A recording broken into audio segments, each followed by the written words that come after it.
I love the lax fact, 52-second shot clock. Let's get Dan Arestia in now to talk a little PLL, Premier Lacrosse League, because we had the first week last weekend in Albany, New York. We have the second week this weekend, 4 games going on. Dan, how are ya? Hey, how we doing, guys? Great to be with you. Thanks for coming on and talking a little lax with us. We just had our lax fact, 52-second shot clock. You love to see it. Okay, so we had the first weekend last weekend. What were your biggest takeaways from opening weekend?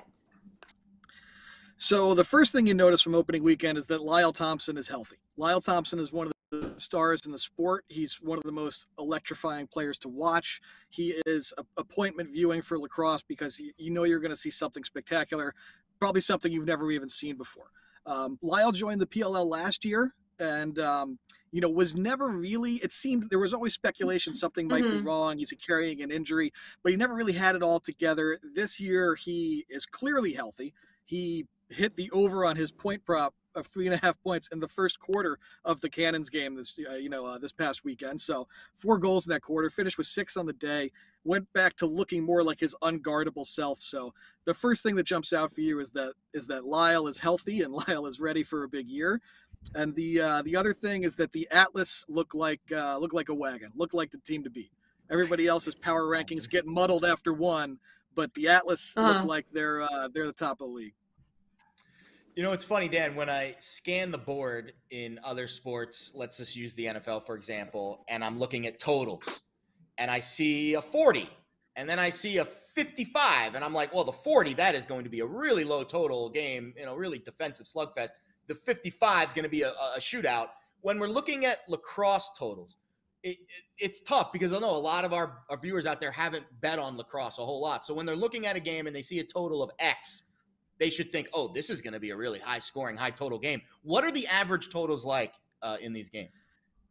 So the average goal total, in the games last year was 23.8 goals in a game. So around, somewhere between 23, 24, 25 goals is something you can expect to see. That said, there are certain teams where the offense is lined up against a defense that won't cover them well, or goalies in lacrosse sometimes just have a tough day, and you get a game like Atlas Redwoods from week 1 that hits, a 17-11 score. So, 2 seasons ago in books, there were occasionally over-unders where, DraftKings would say, okay, the over-under for this one is 29.5.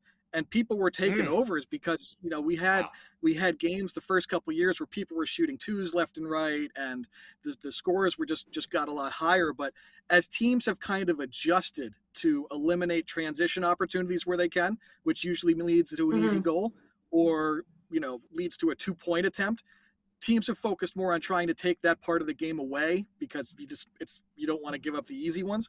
The scoring totals have kind of dropped a little bit as teams have adjusted like that.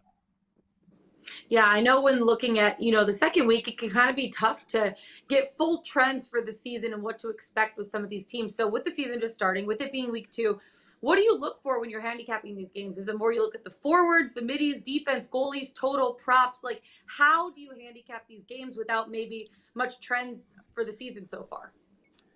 Right, yeah. Yeah, and look, we have attack. We don't call them forwards. We call them attackmen. Sorry, attack. But, teach me more about lacrosse. Lax fact of the day coming at you. It's fun. We got 2 facts today. Yeah. So there's an old adage in pro field lacrosse that you win with your players kind of through the middle. You win with your ex-attackman, which is usually the kind of the quarterback of your offense. He's your attackman who's going to be playing X is the area behind the goal. He's usually going to be the one doing the distributing, doing some dodging, unsettling the other team's defense. If you have an elite player there, an elite player facing off, you see a face-off after every goal and the start of every quarter, a team that can consistently win face-offs and get extra possessions, that's going to, pile up over time. Extra opportunities means more goals. And then in net, you need to have an elite goalie. You want to have a top-tier goalie. So I always look for kind of the teams where I feel like those 3 boxes are all checked.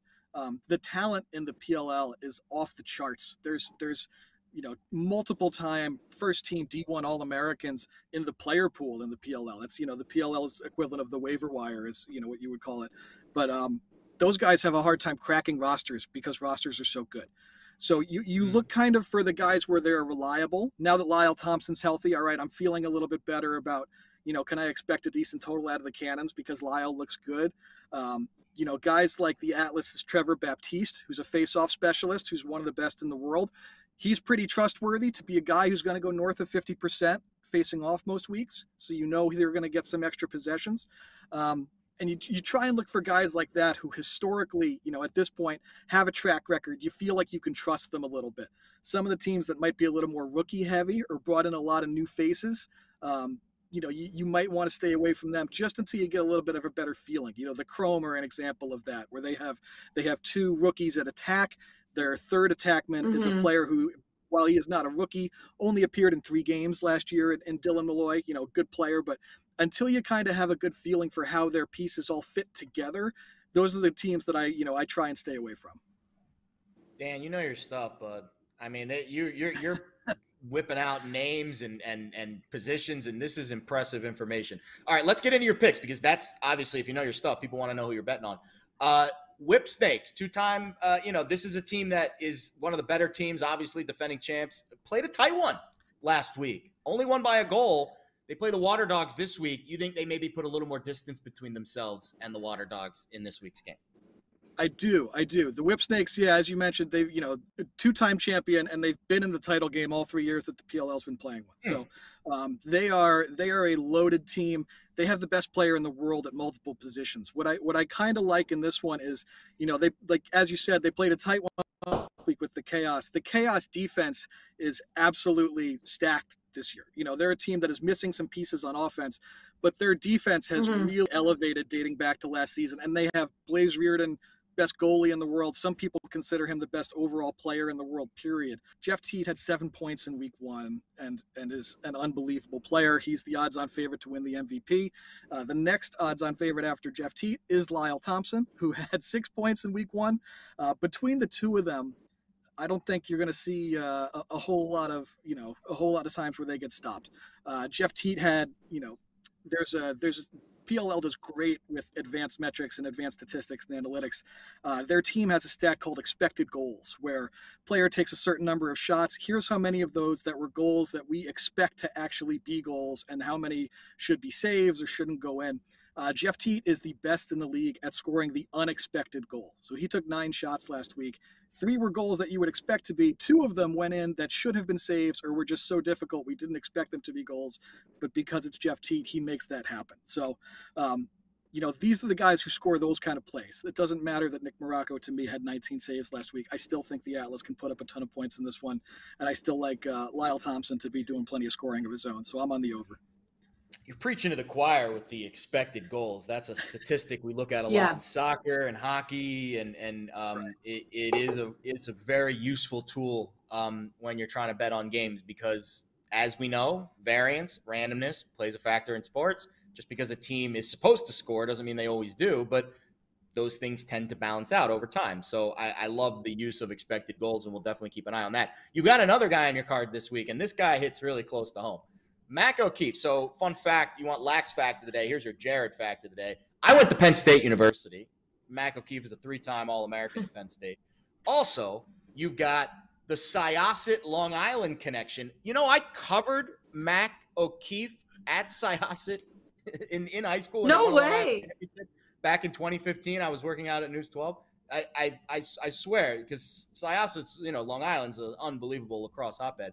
So this is like a personal bet for me. I'm going to have to bet on Mac O'Keefe over 1.5 points for the Chaos. Tell me why he's going to go over that mark.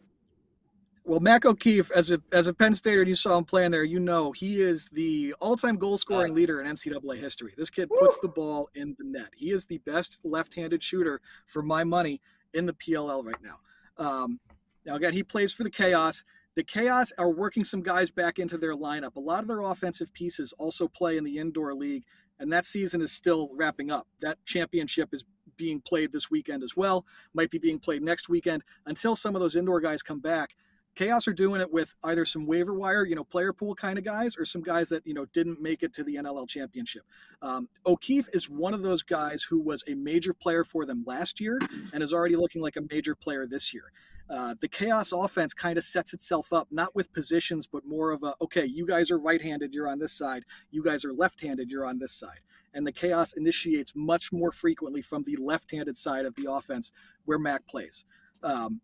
So, you expect a lot more goal scoring opportunities, a lot more point scoring opportunities to come from that left-handed side.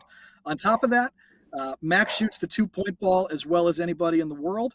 And I think there's a legitimate chance that this over could cash on one shot of the ball from Mac. He hits a 2-pointer, you hit the over. He took 2 twos last week. He hit one last week. He took the 6th most in the league a year ago. The Chaos led the league in 2-point attempts a year ago. He's a guy who will, one day be making his money behind the arc. And again, as a shooter looking for just any bit of daylight, I like him to have plenty of opportunities in this one to get a shot off and get to the over. Yeah, Dan, before we let you go, which one of those 3 bets is your best bet of the weekend? I think the one I like most is Mac. I think I really do like Mac OKeefe on that lefty side, getting a lot of chances. I think he could get to that 2 points, in the first half even. I think it's something where he can be really, really impactful on that game. Dan, lefties, lighten it up in Mac OKeefe. Thank That's you so right. much for coming on, talking a little PLL. We'll hear from you next week, coming into week 3, maybe see a few more trends after this week 2 in North Carolina. Thanks so much for taking the time. All right, guys. Thanks for having me.